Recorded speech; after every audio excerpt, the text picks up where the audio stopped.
کچھ عرصہ سے جدہ میں مقیم ہوں، گھر کے سامنے مسجد میں تراویح پڑھنے جاتی ہوں۔ سب خواتین مردوں کی طرح سجدہ کرتی ہیں، میں ایک خاتون ہوں جو سمٹ کے سجدہ کرتی ہوں اور اکثر عورتیں منع کرتی ہیں۔ پوچھنا یہ ہے کہ نماز ایسے پڑھوں سمٹ کے یا پھر اور مردوں کی طرح، اور ایک وطر پڑھوں یا وطر کی دعا رکوع کے بعد کھڑے ہو کے پڑھتے ہیں، ایک وطر پڑھوں یا 3۔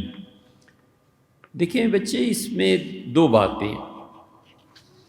یاد رہے کہ ہمارے حنفی فقہا اس کے سخت مخالف ہیں کہ کوئی عورت مسجد میں جا کر نماز پڑھے، اصولی بات یہ۔ اور سیدنا عمر رضی اللہ عنہ کے اس فتوے پر عمل کرتے ہیں جو فتویٰ امیر المومنین رضی اللہ عنہ نے عورتوں کی مسجدوں میں آنے کی ممانعت پر دیا تھا، اور فرمایا تھا کہ اپنے گھر میں تم عورتیں نماز پڑھو، اور عمر گارنٹی دیتا ہے کہ حضور صلی اللہ علیہ وسلم کی اس مسجد نبوی سے افضل وہ نماز ہے جو تم گھر پڑھو۔ ایک عورت کو منع فرمایا نہ آیا کرو مسجد، کیا پتہ تمہارے بچے کو کس وقت تمہاری ضرورت پیش آ جائے تو پھر روئے گا، چلائے گا، کیا کرے گا، اسی گھر نماز پڑھو۔ حنفی فقہا کا اصل فتویٰ تو اس پہ کہ عبادت کے لیے مسجد نہ آیا جائے۔ دوسری بات ہے تعلیم کے لیے مسجد آنا چاہیے، ہمارے زمانے میں تو ضرور آنا چاہیے، اس لیے ہم جو اس کے قائل ہیں کہ خواتین کو مسجد میں آنا چاہیے، تو ہم ازروِ تعلیم قائل ہیں۔ ہماری بات سے جو اہل علم اختلاف کریں ان کا حق بنتا ہے، ان کی رائے سر آنکھوں پہ، وہ بالکل صحیح فرماتے ہیں، لیکن ہمارا موقف یہ ہے کہ عورتوں کو تعلیم حاصل کرنے کی غرض سے اگر مسجد میں اعتکاف کرنا پڑ جائے تو کر لیں، کوئی حرج نہیں، لیکن آدمی ایسے ہونے چاہیے جو تعلیم دیں۔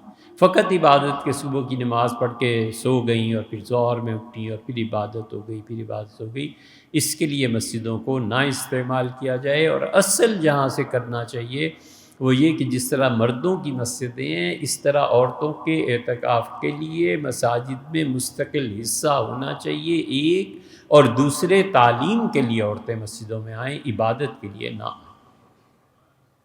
یہ سیدھا سادہ موقف ہے ہمارا، نماز اپنے گھر میں ہی پڑھیں۔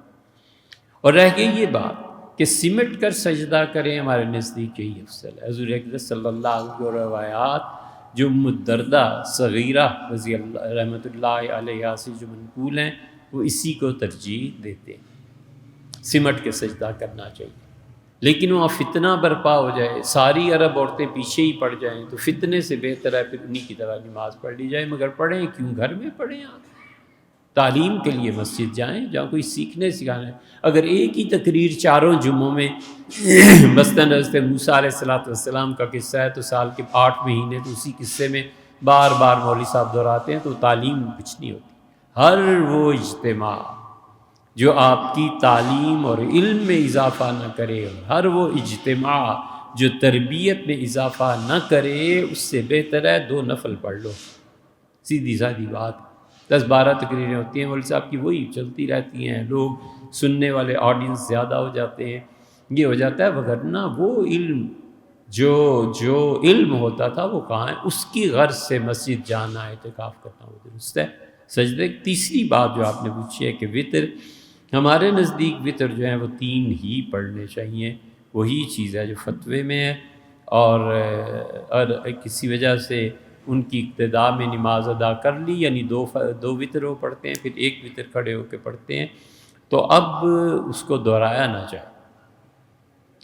اور جہالت کی کثرت ہے، اور حرمین شریفین میں جس کو بھی رمضان میں جانے کا اتفاق ہوا ہے، وہ جانتے ہیں کہ کتنی ہی شرعی چیزیں ہیں جو حرمین شریفین میں لوگ چونکہ جاہل گئے ہوئے ہوتے ہیں، اس لیے وہ ان چیزوں کو توڑ دیتے ہیں۔ تو اگر کسی نے ان کے پیچھے وطر 2 پڑھ لیے پھر 1 پڑھ لیا تو بس ٹھیک ہے، ہو گیا۔